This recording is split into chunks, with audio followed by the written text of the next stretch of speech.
Welcome, everybody, to today's webinar. I'm excited to get going here.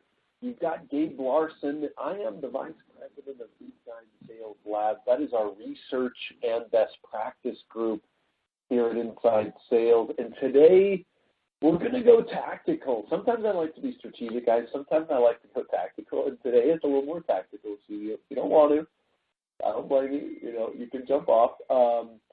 We're going to be talking about the ultimate guide to sales cadence. But I want to make sure we hit just a couple of house cleaning items. So there is a Q&A box. I'd love for you to grab that Q&A box right now, right down at the bottom. Type your name and where you're from, just as we have a couple stragglers coming in. So I kind of know who we've got and who we don't have. Yeah, perfect. Let me move this around. Fantastic. Yeah, Jim, Jamie. Oh, 2 J's there. Thomas, Fred, Peter. Welcome, Peter. While we have a couple other stragglers coming in, I want to throw up just a quick poll question. Yeah, Greg, thanks for coming on in. Answer this poll question. Yeah, we got Kristen. Kristen, thanks for joining. Courtney, Cindy. Fantastic. Yeah, guys, I want you to use that and make this interactive. Cadence, if we go tactical, we want Cadence to be as interactive as possible. Ooh, Sebke from, Sebke, thanks for joining, man. I was hoping to actually see you guys down in Dallas a little while ago, but just couldn't make it down there. Do you have a current technology around campaign follow-up or outbound prospecting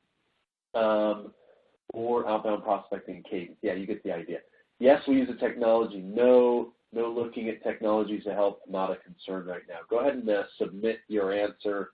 Shauna, fantastic. Thanks for joining, Shauna. Nicole, Lori, Howard. Fantastic, you guys. Thanks so much for joining. And again, please do make this interactive, and let's get cracking here. So poll question on the screen. Do you have a current technology around campaign follow-up or outbound prospecting cadence? The survey says, look at that. 10% of people. 10, not a concern right now. 50 they use, 31 they don't. We're not going to be talking about technology today, you guys. We are going to be talking about a project I've been working on, and it's never done, but it is the definitive guide to sales cadence. I just finished about a 35-page ebook that we want you to grab access to at the end of this. It kind of takes all the research we've been gathering, a lot of our best practices. Like I said, it's never done, but it's a good enough version one that I want you to have it. And today I want to give you a little bit of a peek, and then at the end I've got a special offer for you if you can stick around. So we're going to go through why do we even care about sales cadences, what does some of the data say, and then how you can actually start using this information in your daily activity. So let's get into the why first and foremost. So one of the things I was so shocked of, you guys, is just this idea that the market doesn't really have a definition of cadence. I mean, some people use sequence, some people use play, some people use follow-up strategy. So one of the things we tried to do was break down the idea of cadence and see if we couldn't come up with a definition that, we could actually use and have people understand. This working definition, I'll get to in a second. I think it's kind of an important place to start. The second thing is, why we're even talking about cadences is I travel around, and I do travel around a lot, in case you were wondering. My wife knows it. I know it. Most cadences, I mean, even in some of the books that I've seen, this is what people feel like is good. And I never want to discount that completely. But you're always going to hear me push this bridge of subjectivity and objectivity. How do we bring those two together? And today I'm hoping we cross that bridge a little more than we normally do. A lot of the questions I'm hearing reps ask without data are how many times should I actually attempt contact? What methods are most likely to result in conversation? And is there different messaging or different things that will resonate more with my buyers? And again, hopefully today, we can break down some of the barriers of subjectivity and at least just show you what the data says. I'll just be the messenger. A lot of this isn't my opinion. Most of it's just kind of data.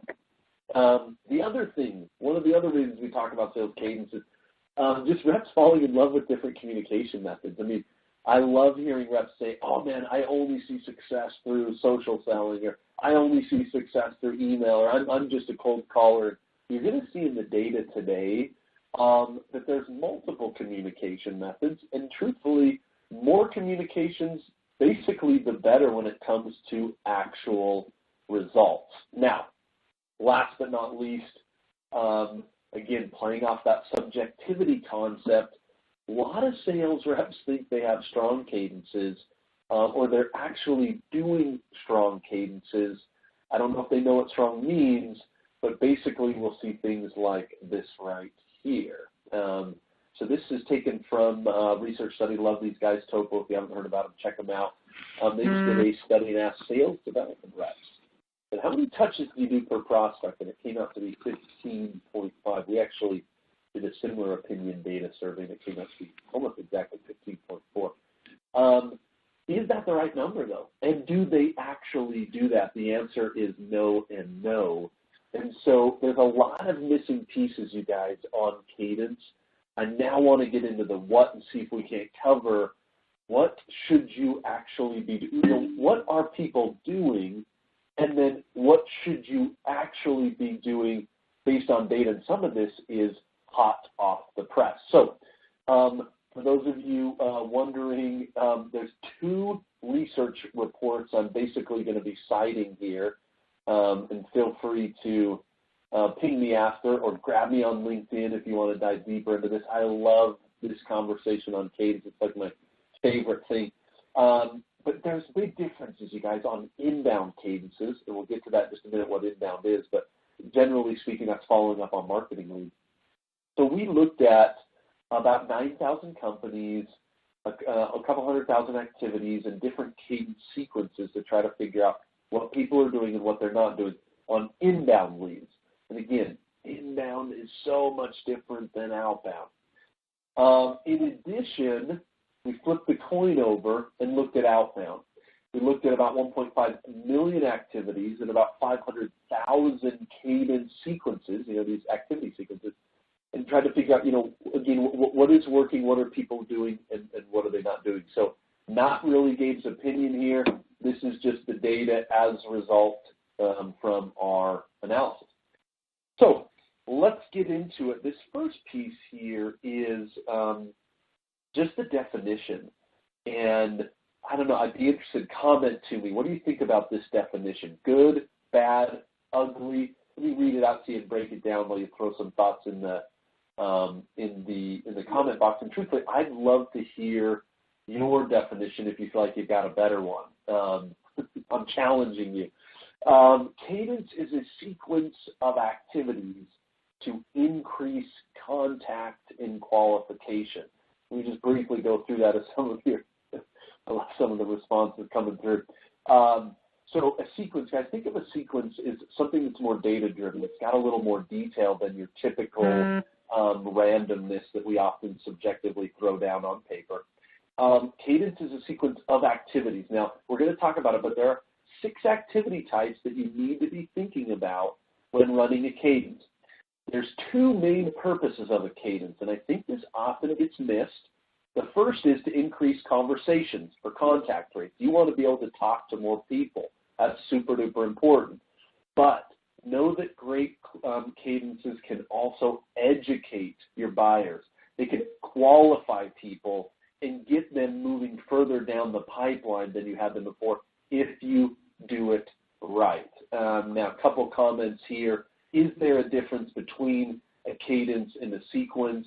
That's coming from Mary. Mary, this is one of the reasons we wanted the definition is people, again, just a lot of difference of opinions on, again, I'm using the word cadence. I think you could probably interchange it with sequence there, but know that a follow-up strategy, I like this definition, is this concept of a sequence of activities to increase contact and qualification. Now, Corey says, is a sequence of strategic activities. Interesting. So they're not just random, Corey. That was kind of his addition to my definition. Cadence is a sequence of strategic activities, not just random. I like that, Corey. That's actually not bad. It's still that one funny. So that's my working definition. Now, the other thing that the study revealed, and I've got to kind of put a pin in this one, and you might be a little disappointed, but when we looked at our data and ran some surveys, I've got a couple good survey reports out there as well on this, but there are 6 types of data or communication methods that you can use in order to run an effective cadence. And I feel like people aren't really thinking about all of them. So it is phone, that is 6, isn't it? 1, 2, 3, 4, 5, 6, yeah. Phone, voicemail, text message, email, social, and mailers. Now, those are the 6 that we believe are currently available in your prospecting strategy. My first question is, are you using all of them? I'd love your kind of opinion in the Q&A box. Are you using all of them? Yes or no? Are you just using phone? Are you just a social seller, or have you branched out? Have you thought about text? Have you thought about direct mail in kind of your communication strategy? Looks like most people, no, not everyone is using, not tried that. No, yeah, not. Text message, you're right, Lori. Text message it's a little different, and we're not going to go deep into text messaging on this one. I'm going to keep this a little more high level. I think in our next webinar, we're going to go a little deeper into each communication method. Yeah, Pam saying the same thing, no text, but all others. That's great, Pam, because I think a lot of people are not thinking about like direct mail, you guys, and direct mail.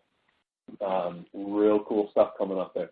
Rick, yes, but haven't in a single cadence.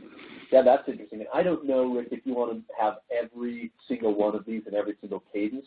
The question is for you, which one of these is your audience mostly, responding to? The general research we have, you guys, when we ask busy decision makers from an opinion standpoint, which communication method they're most likely to respond to, believe it or not, direct mailers actually are the thing that they're most likely to respond to. But maybe that's not a surprise because there is some money behind that. Again, a lot of people saying text messaging, no, using phone, email, Sonia. Interesting. So those are the 6 methods. Now, I've got a couple people, Terry and, excuse me, it was Terry and, I'm sorry, a lot of stuff coming in here, you guys, and Jim. Terry and Jim both asked about video. Is that not one of the pillars of communication methods for a cadence? Good question. I didn't know if anyone would bring that up, but let's dive into it just real quick. What do you guys think? Should video be part of a cadence? Hopefully, your answer is yes. But in our analysis, and this is still a little bit of a debate, but in our analysis, video right now feeds into these other communication methods. It doesn't have kind of its standalone option. So we've not gone as deep into video, although that is coming on extremely fast. As we've asked companies what technology they're most excited about coming into 2018, video is number 1. So if you're not thinking about that, definitely do. But I took that out because, again, we literally sent out a direct mail last week with the video embedded in it. We've been doing some SMS video stuff. We've been doing, phone, email video. I think that's probably the most common. Yeah, Pam's saying they're doing it more on landing pages. So it's not necessarily its own method. It's still being embedded, but watch for that one to come on like lightning as we move into 2018. So, yeah, Eric, I totally agree. Yeah, video, there is something to video, guys, if you haven't tried it. So, and again, today we're not going to get specific into the methods. I want to, in 2 weeks, I think, dive into each of the methods, but I want you to get this structure down because for the first time in my life, I'm like, I can actually tell somebody what a cadence is based on data rather than just kind of lying to them and telling them this is what I like and this is what I think is good. So here's what the research revealed, you guys. 5 elements of a cadence. So if I was to sit down with you and your team right now, I would literally go through these 5 elements in extreme detail. And again, this is not me. This is our team analyzing this for literally the last 12 months, trying to figure out what the heck is going on with the cadence. Attempts, media, duration, spacing, and content. So attempts is going to be your total number of touches. Got it. Most people know that. The media is interesting. That's what we were just talking about. Are you going phone, voicemail, email, text? You going direct mail, email, call? What are you using, and what's kind of the sequence of each of them? Duration, I think most people get. That's kind of the beginning touch to the end touch, time between. Spacing, probably the most missed concept in a cadence. That's just the time gap between attempts. And actually, this one's got some predictability and success, which I'll highlight today. And then last but not least is this idea of content, and that is just the messaging being utilized. Now, remember, a cadence for us is to increase contact and qualification. So when I say content, I'm not referring to what you actually say on the phone. I'm talking about voicemail and email, note card, what you put in your note card. It's that type of content. Okay. Let's go through each of these. I don't want to bore you, but I want to go through them because there's some actual data to back it. Okay, we talked a little bit about this. One of the biggest differences, you guys, in this data is if anybody ever says there's a one-size-fits-all cadence, and I probably used to do this myself, so sorry if I told you that, but I'm learning as we go, right? More data, more learning. A big difference between inbound cadences and outbound cadences.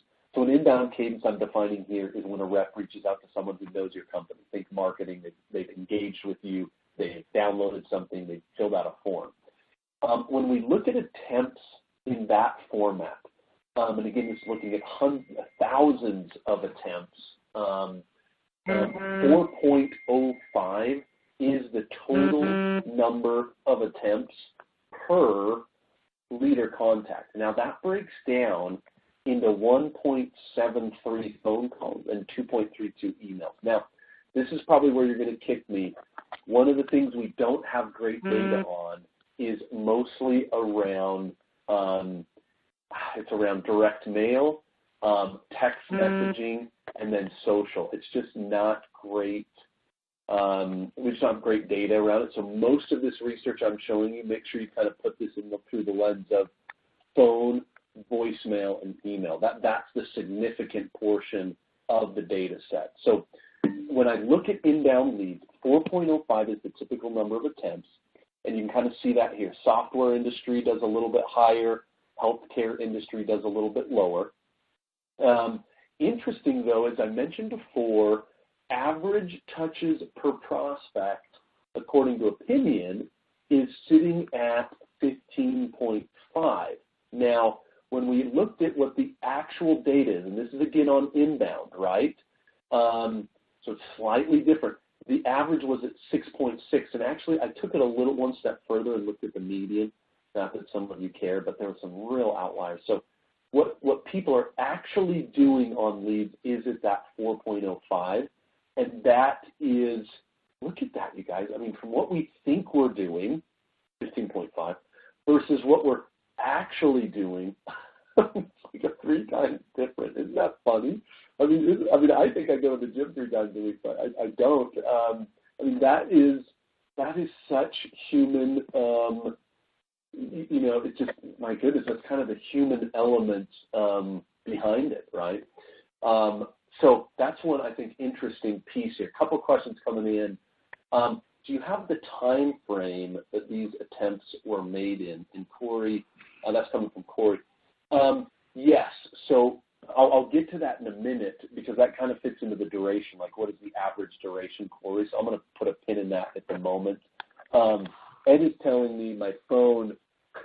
Ed is telling me whenever I'm getting text messages, you guys are hearing my phone buzz. I'm sorry. I'm trying to hide it. So sorry, Ed, if that continues to happen. I'm trying to turn off my buzzer though. Let's go to just a couple more. Lior said, is the average number of attempts in general or an average number of attempts before contact or conversation? Great question. Thank you. Again, this is always before conversation. Once you hit conversation, we are out of what InsideSales.com refers to as a cadence, because again, the definition of cadence is to get a conversation. So everything I'm saying doesn't include, if I actually get a conversation, your cadence is gone. We're done. Or have I just stopped? Have I only called that person a couple times and emailed them a couple times and I never had a conversation? Okay, so great point, and I hope everybody kind of got that. Pam, okay. Yeah, we use LinkedIn very heavily and have seen on average for connecting in the third touch. So Yeah, unfortunately, Pam, I mean, we're actually doing some cool things with LinkedIn.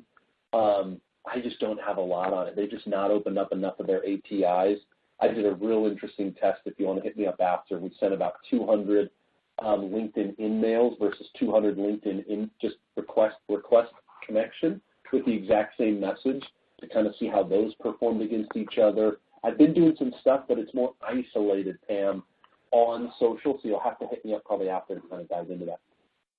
Guys, I love the questions. Keep them coming. Yeah, it looks like some of you are hearing my buzzing. I'm sorry, guys. I don't know how to turn this off, and I'm so popular right now that it's a problem.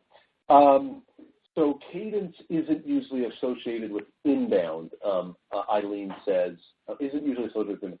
I would bet that Topo is measuring outbound cadence. Great question, Eileen. So I'm pretty sure on this, I mean, cadence is so much different on inbound than outbound that I'm pretty sure this stat right here specifically from Topo is for their inbound. So I wanted to do a more direct comparison.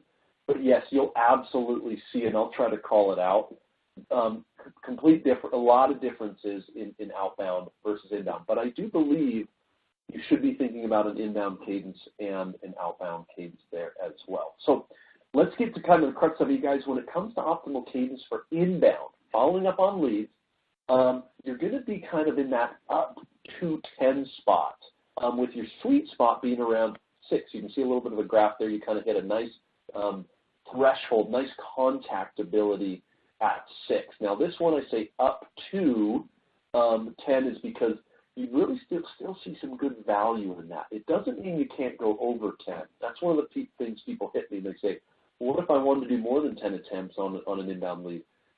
It's not necessarily a bad thing, but know that your conversation, your ability to have conversation, starts to decrease more and more. I'm going to show you some more graphs on that.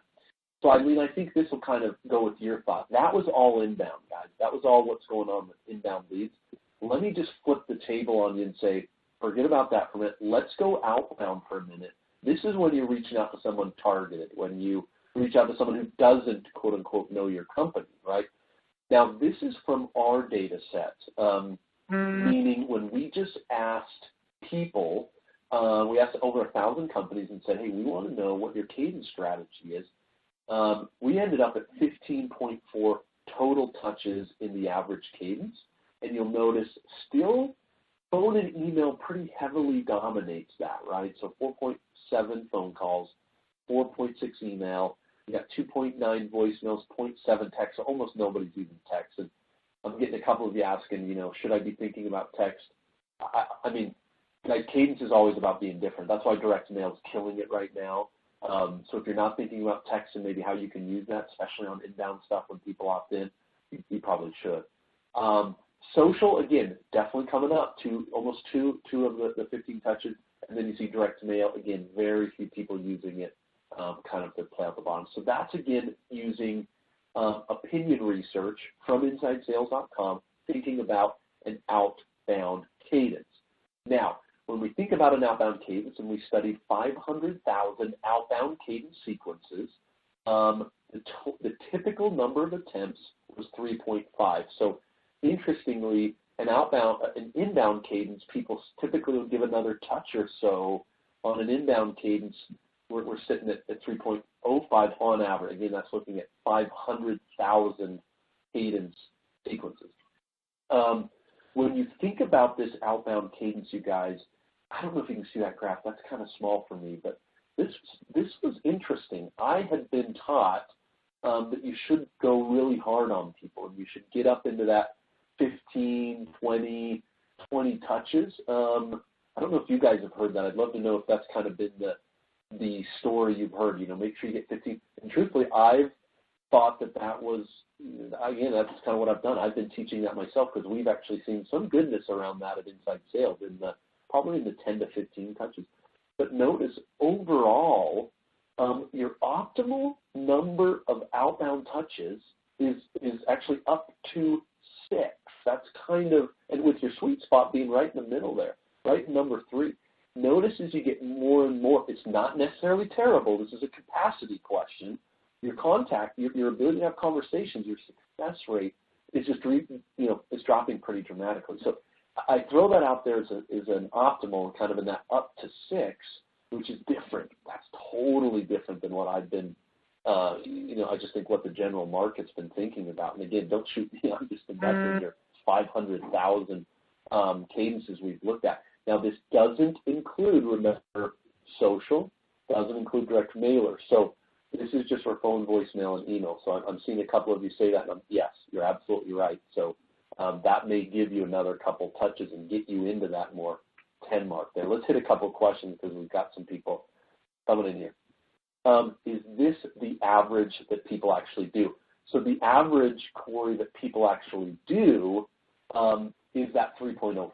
Looking at 500,000 cadences, 1.5 million activities, this is what people actually do, 3.05. What I'm telling you the data says leads to more conversations. You can see it here in this kind of small guy, up to 6 attempts. Keep the question coming, guys. This is fantastic. 8 attempts, but 3 is our magic reach number spot. This is coming from Pam. 8 attempts, but 3 is our magic reach. So she kind of said, and I don't know, Pam, if you're agreeing. So the data says, up to 6. You can see that 8 gets a little bit lower there, but she's either agreeing or saying they kind of go with their own version and find that 3 is it. Oh, I think Nicole's probably putting the dagger in here. Why do you think response diminishes with more attempts? And Nicole, when there's a good presenter and they don't know the answer, they do this. What do you guys think to that? Why don't you? Why do you think the diminishing of returns there? I'm going to give you my quick answer, Nicole, and then I'm going to maybe give a couple responses here. But one thing we're seeing, you guys, is in the market is because, if you remember, almost 50% of you had a cadence tool, like some sort of cadence tool. We're getting the idea of number of activities, and people are being bombarded, I think, in a lot of cases. What we're not figuring out yet is quality. How do I make my cadence more qualified? How do I make those emails better? How do I make those voice messages more powerful? That's completely anecdotal, Nicole. Again, I'm just showing you what 1 million data points says. So Lior says law of diminishing returns. Like people see it and then they're kind of done with it, maybe wrong method or wrong content. Interesting. So there's a couple ideas to kind of noodle on there. Let's continue. So, and I don't mean to belabor these too much, you guys, but again, these 5 pillars, they're really great to kind of figure it out as you go over time and build your cadence. I would literally sit down with your reps and kind of go through this one at a time. Yeah, a lot of people are saying message being diluted. I see an email after I see it a couple times. It's like, this one's done. I actually put it to junk. That's what Tom says. You're going to junk. So I think those are true on some of those attempt things. Can you tell us, great question, Corey. Can you tell us about the types of sales product, size of deal, et cetera, that this data is from? Good question. I'm going to try to highlight that a little bit more, Corey, as we go out. Because truthfully, when you're looking at 10,000 companies, I can tell you right now, I've got in that data set, I had most of the Fortune 500 in it, and I had everything. In the 500,000 cadence data set, 1.5 million activity, also I got everything in there. Now, and me and you may need to talk a little bit more after. You could ping me after, Corey, because as we broke things down, there's a couple big differences in cadence. And Corey, I don't want to go too far, but I'm glad you brought this up. Inbound cadence versus outbound cadence, you're going to get some real differences in there in what people are doing and in best practices. If you're transactional, meaning you have small deal sizes and short sales cycles, you're going to have a completely different cadence or a very much a different cadence than if you're relational, big deals, long sales cycles. So Corey, I'll try to highlight some of that, but what you're seeing right here is an aggregate of literally, 10,000 plus companies. And so it's like, yeah, I've got minnows, I've got Fortune 5, I got them all in here. And so take this a little bit with a grain of salt. If you and I want to go offline, I could give you some of the breakdowns by industry. We always see big differences in industry, and also by type. So totally agree. Thank you for bringing that up. Inbound. Okay, let's go through media. Inbound cadence is when a rep reaches out. So let's look at some of the media on the most common elements of a cadence was just a single email. Most people were just emailing inbound leads. That's kind of your default. Now, some of you are, like one person just jumped right on it and asked, is this including marketing emails? Great question. This is not including marketing emails. Now you say, how did you do that? Painstakingly. Did we get them all? Potentially not, but this is focused on sales. So if your marketing team is sending leads with 100 emails a day, the design was to take this out. So these are some of the patterns that people were using on inbound. The most effective one was actually this, the call, voicemail, email. And you'll see why in just a minute. This is the one that kind of brought the best results from a success standpoint. Here's a couple other tidbits on inbound. Over half, 52% of phone calls had a voice message. A lot of people still using voice message as a methodology. But I want to hit outbound for just a minute. Outbound cadences, again, kind of when a rep reaches out. Slightly different, then I'll bring inbound and outbound together here, you guys. So when we looked at outbound and the three communication methods we had data for, phone, voicemail, and email, you can see that people were predominantly using more phone than email. I don't know if you agree to this. I was a little surprised. I thought this would be closer to a 50-50 just in some of the opinion data we have, but this is kind of the break.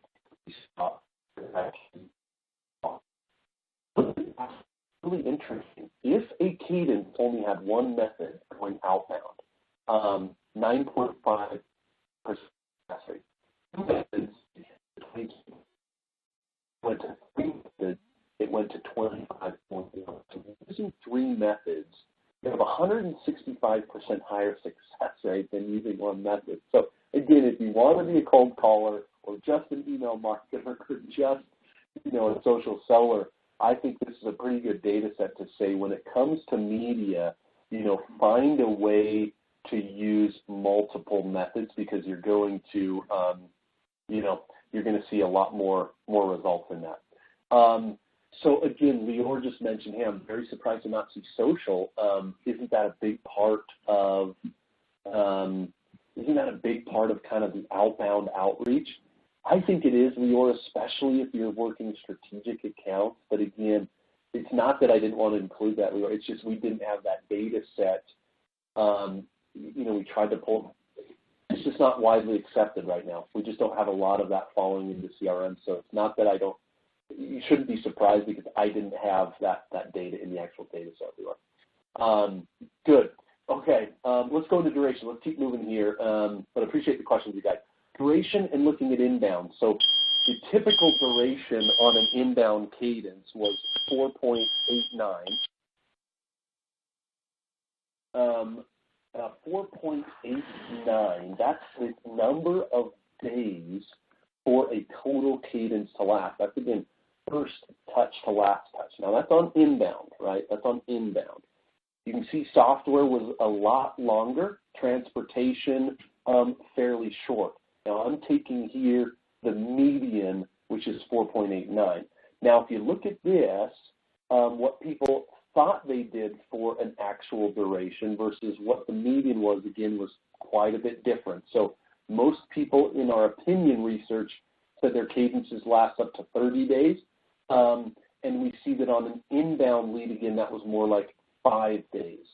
We find optimal, you guys, on inbound to be up to 10 days. Now, that was also a little bit surprising to me, but I say up to because not necessarily shorter is better, but you're going to sometimes pack more activities into those 10 days, and so that's not a bad time frame to kind of be sticking to on duration. When it comes to outbound,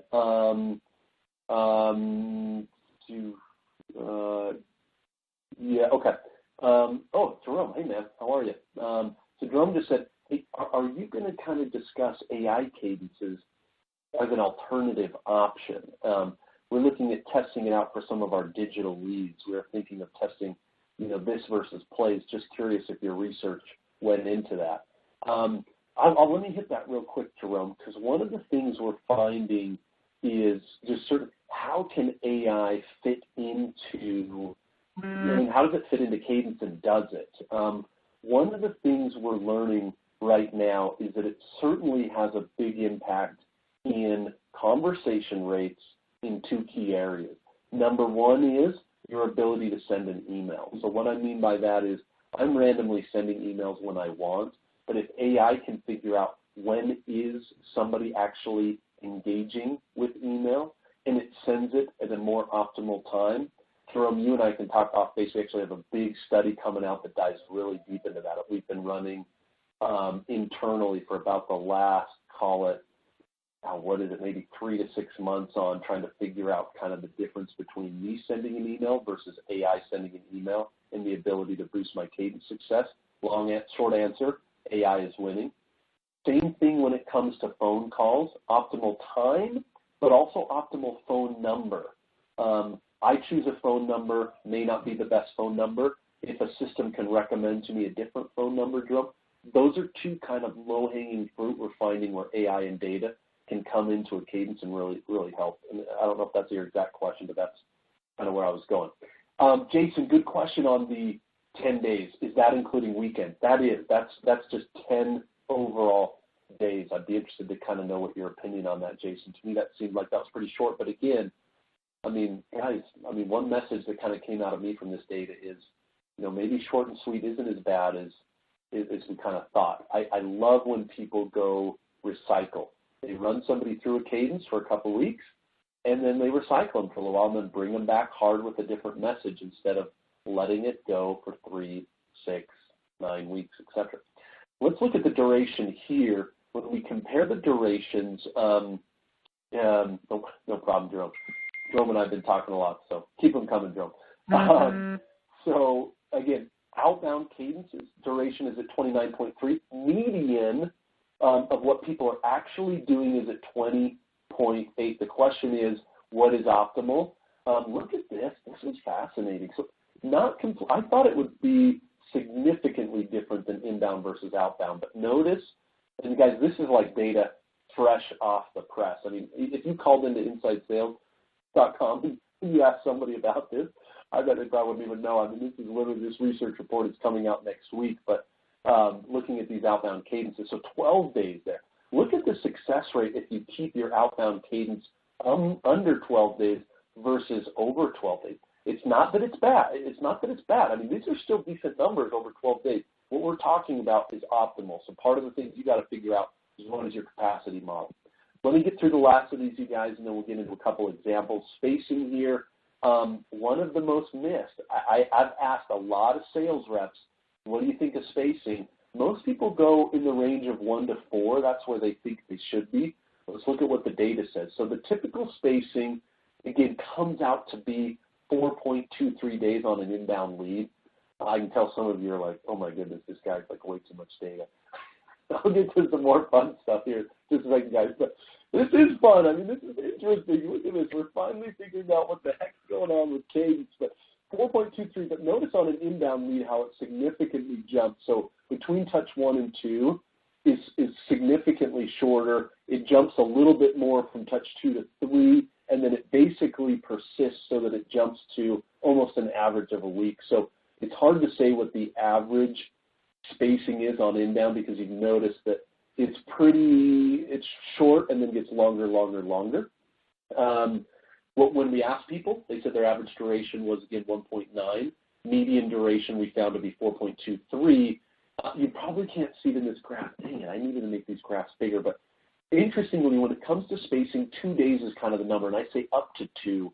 And there's a good reason. We're seeing more and more this concept of instant gratification and top-of-mind awareness. If you wait 3, 4, 5 days between touches, I'm like, I don't remember, honestly, what I was doing 4 hours ago. I don't think I'll remember what I was doing 4 days ago. And a good cadence educates.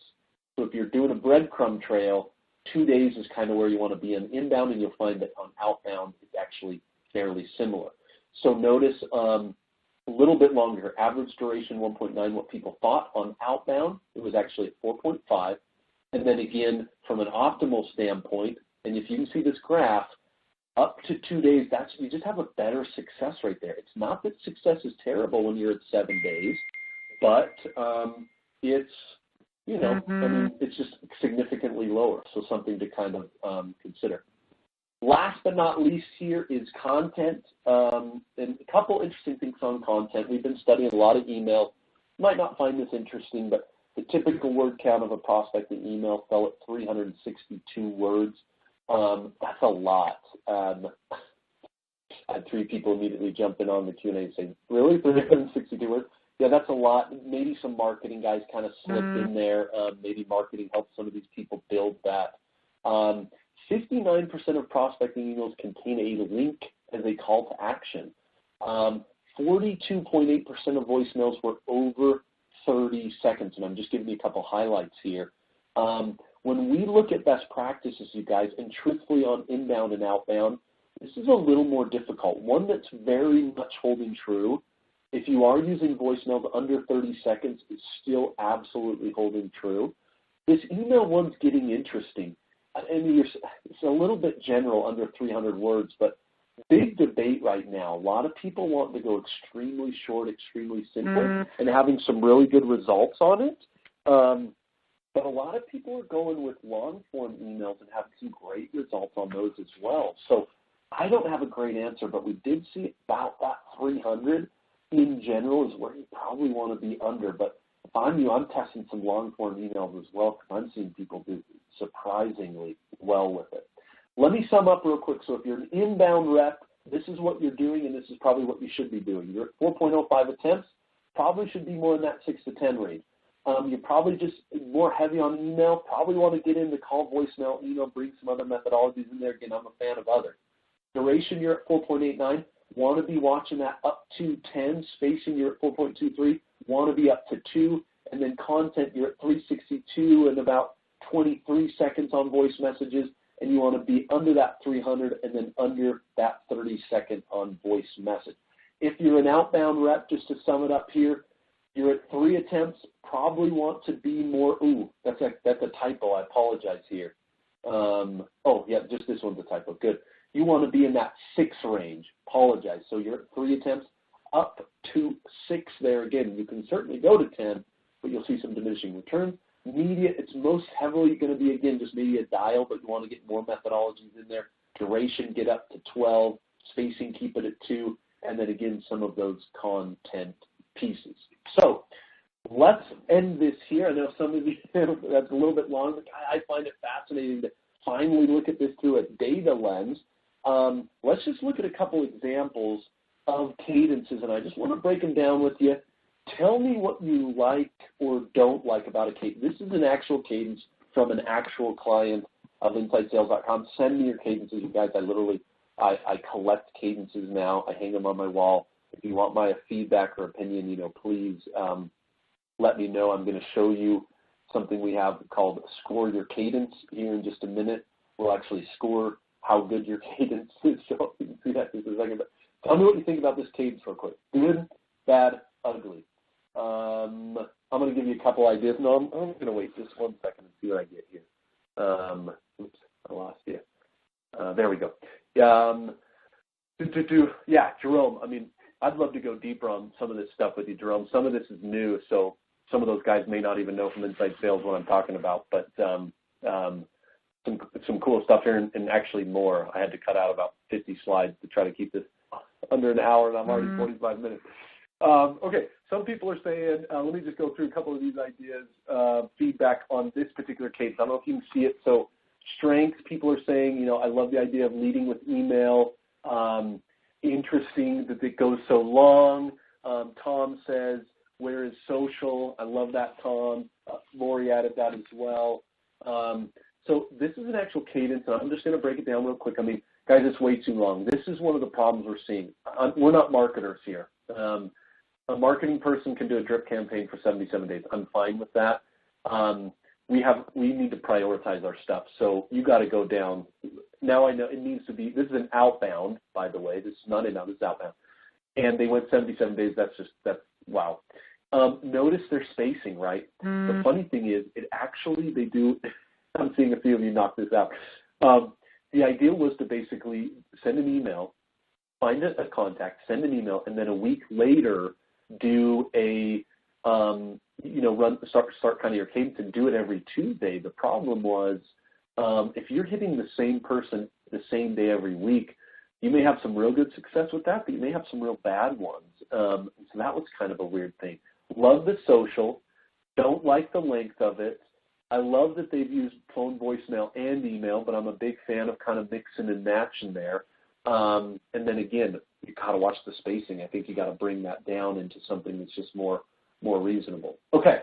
We got some people saying this is annoying, way too long. Wonder what the success ratio was. I mean, it wasn't, truthfully, Pam, to their defense, and this is, again, the debate with some of the stuff I just went through. I'm trying to tell you what's more optimal, not necessarily, if you go over some of these quote-unquote optimal ranges, I still think you can have success. You may have a slightly different audience. Again, you're looking at literally millions of aggregate data here. So if you're focusing on dentists, you might have a little bit of different kind of approach that works. But these guys, to their credit, Pam, didn't do too bad on this. They've switched it up since and done better, and I think that's the key. Here's another one for you. Let's look at this, kind of give me your quick feedback on it. Example 2, this is going to be a transactional outbound. So the other was relational. So that's why I said I like relational leading with email. It warms them up because they don't know about you, right? So you kind of warm them up without marketing's help, maybe get a social, get an email touch in there, then hit them with the phone. Love that approach. I think that's really smart on relational outbound. Now, let's think about transactional outbound. This is small deals. This is what Corey and I were talking about earlier. Small deal sizes, fast sales cycles, etc. Where does your mind go there? Tell me what you think of some of these. I keep switching back and forth on screens. Corey's saying, do you think having 3 methods on the same day is the best? What about separating methods over a couple of days around day 7? Interesting. So Corey, I think this comes back to a little bit of the conversation you and I were having on the type of deals, the type of go-to-market motion you have. So if you're inbound transactional, Corey, you should see what I tell my team to do on inbound leads that come in that are high prioritized. I call them sometimes. I typically try to have them like 3 times phone call on day 1, and maybe drop a voicemail and an email. That's like 5 touches on day 1. Well, they came to me. They're high quality.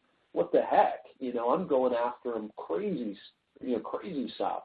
Now, if we're talking about relational outbound, we do see, and man, I almost put this in, Corey, but there's too many details. But one of the things that we found to be the most effective within Cadence is to send an email and then do a phone call, typically within 1 hour after that email has been sent, especially if there's been engagement. Pairing the different modalities can have an extreme effect on your ability to have more conversations. And so without getting too deep into it, Corey, I am a fan of doing like a phone call and an email, or an email and a phone call on the same day, or doing a phone call with a voice message. But you've got to kind of mix and match. You saw that cadence we did above where it was always a phone call, voicemail, and an email. Blah. It gets weird. So guys, here's a couple thoughts on this one. I like kind of the first 3 days, email, phone call, voice message. This is transactional outbound. When you're transactional, I like to go with aggressive communication styles. I think the phone plays more of a role in transactional elements because we're not trying to warm people up. We typically get people easier. It's not a bad mix-up here on day 2, day 3, day 4. I'm not a huge fan of the way this ends, just with an email and an email. I still think social can apply in transactional, so I'd probably throw one of those in there. And then I certainly would end with, I think, a bang on a phone call there. Let's look at the spacing. 1, 2 to day 3 to day 4 to day 7. Not bad. Not too bad there. Again, that Thursday to Tuesday gets maybe a little long, but I think they're onto something here as far as spacing goes as well. Little short on the duration. What do they have? 9 overall touches. So yeah, not too shabby. Couple quick comments on that. Let me see if we got anything else. Yeah, Eric, I love the durational as well. Eileen, I like the email, then call and leave a voicemail referencing the email. That's kind of what I was referring to. Eileen, is just that combination of being able to mix and match that. But I'm not every time you leave a voicemail should you leave do a voicemail, pair those together. I think you want to mix and match it. Corey, agree, we have inbound transactional as well as outbound transactional. We split methods over days but group them together. Phone call, voicemail, follow-up email, day 2. Yeah, Corey, I'd love to see your, again, when the rubber meets the road, it's interesting to see. And we do need to get, this is the one thing I love about this study, is we're finally getting to a place where we're not just measuring is phone call good or email good. We're actually starting to measure the sequences themselves and determining is the sequence the right sequence, right? And I think that's where we want to get. Instead of just looking at, again, individual communication methods, we want to go a little bit deeper. Last but not least here, you guys know, kind of wrap this up, example 3. Let's look at this. Give me your quick feedback. And again, these are real. You'll find this in this one in a book or the last one in a book. These are real clients. I didn't make these up. People just sent them to me.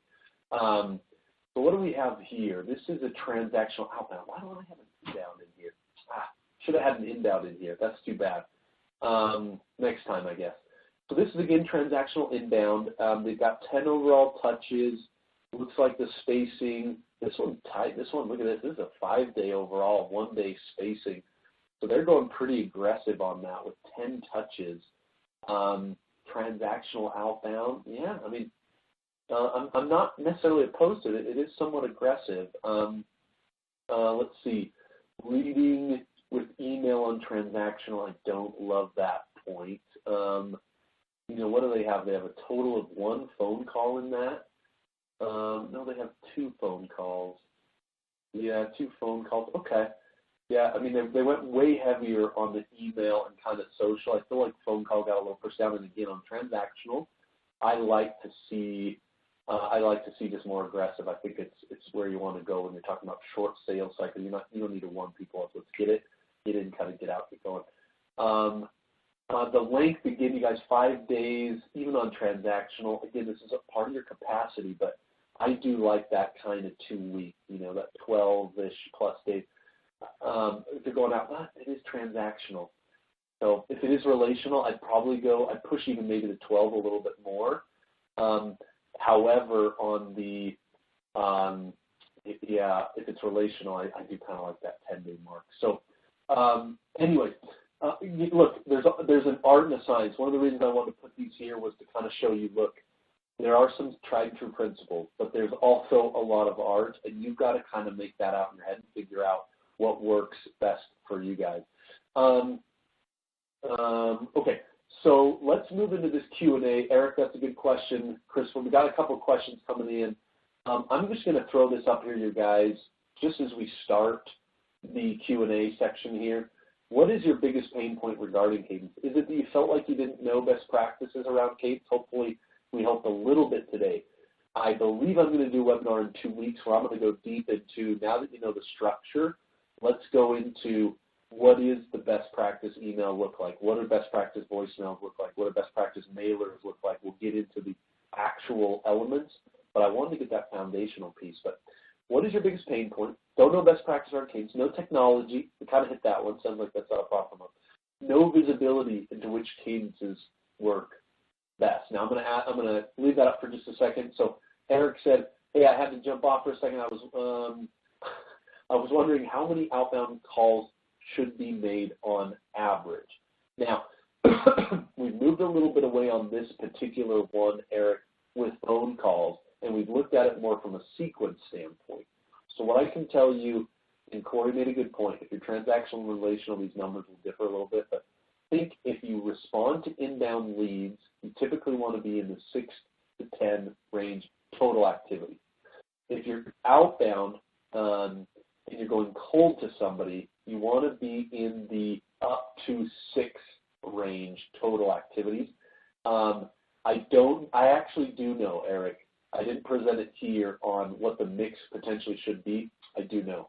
I just didn't include it. You'll need to hit me up after, Eric, if you want to go deeper into that. Because we've been actually studying just what cadence sequences are working better. You know, you go phone, email, social, etc. But I didn't include it here.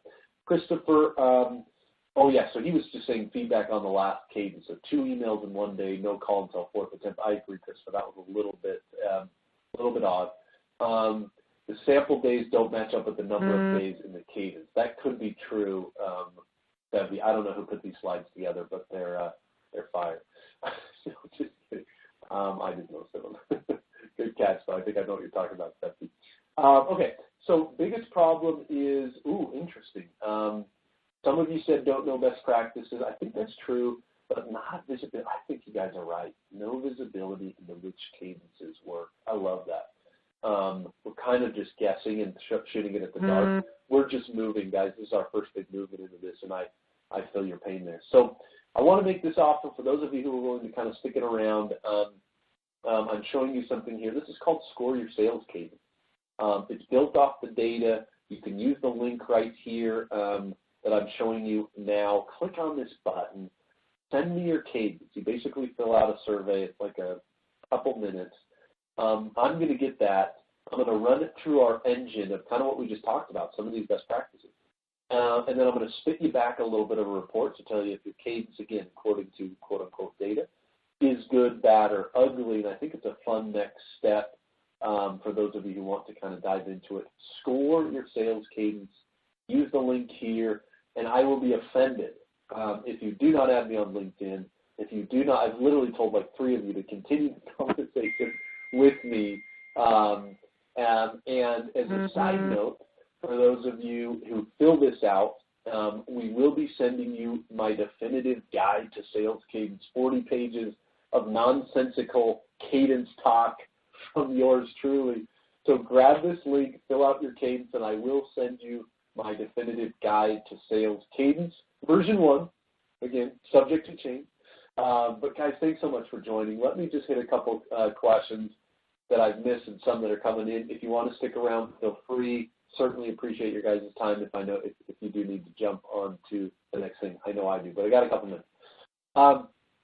So we got Don actually said, can you kind of reiterate, well, not kind of, but go back to just the definition of cadence and why does cadence affect qualification rates?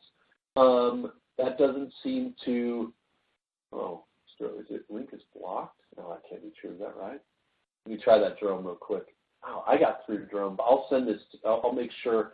In fact, I'm going to get this link, you guys, and I'm just going to send it out to the whole group here. Let me see if I can do that.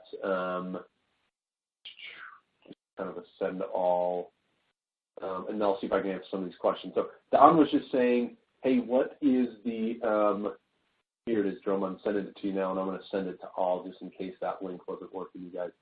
Don, apologize. Why is qualification included in your definition? I mentioned it first, Don, if you missed it, but again, if you do a cadence and you tie the activities together, the emails have the same thematics, the voicemails have the same kind of messaging, you start to educate people down the process, you can actually help them become more qualified. And so cadence isn't just about conversation, it is also about qualification. We got John kind of jumping on, I think, what Corey and I were talking about. Do you see a lot of differences between industries in some of the stats that you provided? Yes, absolutely. So, optimal times to call for dentists are not going to be the same for tech companies. Number of attempts for doctors isn't the same for HR people. So there are some variety, and I mentioned a little earlier, John, what you're looking at is a huge aggregate of data. I mean, hundreds of, literally millions of data points here. And so I think these are great numbers to kind of high level guide you, but probably need to think about how these apply in your own business and kind of take these principles and test them. And I think that is the challenge right now. We got to get a place where we can actually test cadences and sequences. So guys, we're at the 1 o'clock hour. Thank you so much for joining me, and please grab me on LinkedIn, grab this cadence audit.